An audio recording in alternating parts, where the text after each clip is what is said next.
single player games. What can I say? They're awesome. And they still continue to thrive to this very day, in this day and age where multiplayer games are very prevalent, and they've sent an unprecedented mark in history, in gaming history, that is. So, I want to talk to you guys about single player games and the kind of impact that it's left on my life.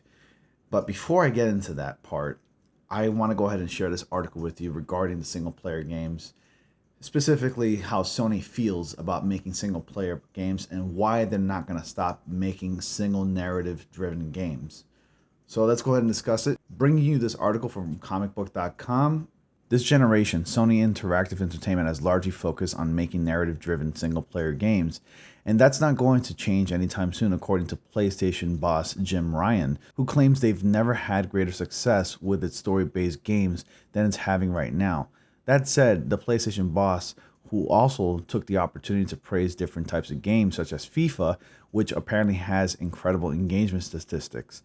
We've never had greater success with our own narrative-driven, story-based games than we're having right now, said Ryan while speaking to CNET.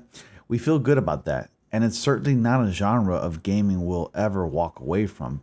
It's like any category of game or any category of entertainment. There are good examples and less good examples. When they're done right, and you look at the engagement statistics for FIFA, for example, the engagement is simply unbelievable. As you will know, this is a sentiment PlayStation has held for a while. Earlier this year, fellow PlayStation boss Sean Layden noted that Sony is going to continue to make narrative-driven single-player games. However, it also has its eyes on different genres and markets. I think we have to do both, said Layden while speaking to Game Informer. That's not a cop-out.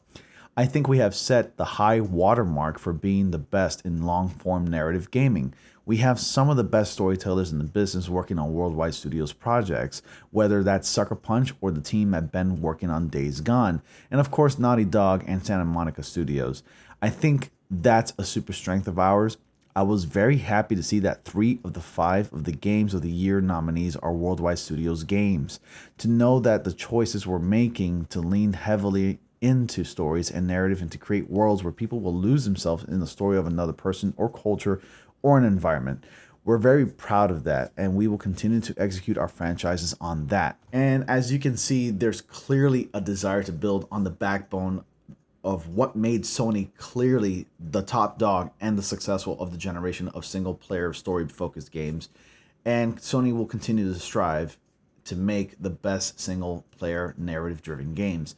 And that's a great thing, because not everybody in this world wants to play multiplayer co-op games. It's not for everybody. Just like everything else is not for everybody. There's that saying, there's always something for everybody. People can just get lost in these story-based games based on a character or a cultural environment or something. They just lose themselves. And that is the point of these narrative-driven games. Personally, for me, I think multiplayer co-op games can be very distracting. While it is very fun and all, nothing can beat the idea of a narrative-driven game like single-player games. Take a few of these games, for example. I've happened to have the pleasure of playing these beautiful, amazing narrative-driven games. And if you recognize any of them, I mean, you should know what I'm holding here. Spider-Man, released in 2018. Detroit Become Human. And of course, the amazing God of War game.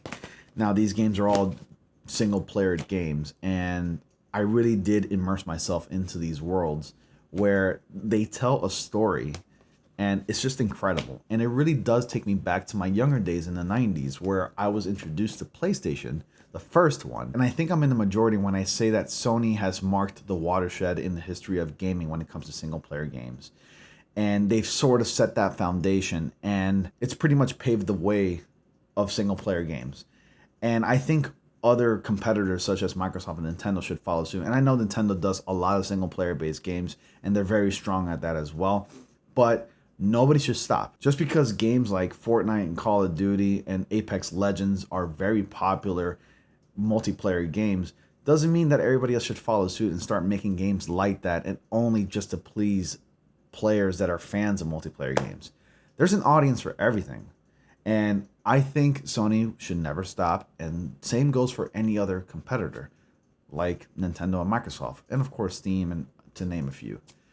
And it's because of these single player games that I got introduced into these worlds, and I got lost into these worlds as well. And that's a good thing. And Sony continues to prove that by showing initiative and passion in making these single player games. I mean, take a look at what Sony did recently. They've recently released a remastered version of the Crash Bandicoot trilogy. And they're continuing to do that with more remastered games coming along down the line from like the 90s. Spyro, another game I used to play back in the 90s. Single player games, they're incredible. I mean, not everything has to be multiplayer, but again, I feel like I'm repeating myself, and you already get the point. So you go ahead and let me know how you feel about narrative-driven single-player games. What demographic do you fall under? Do you prefer single-player games or multiplayer games? Or if you like both or a little bit of everything, you let me know. Comment down below, I'd appreciate it. I like to hear it from you guys.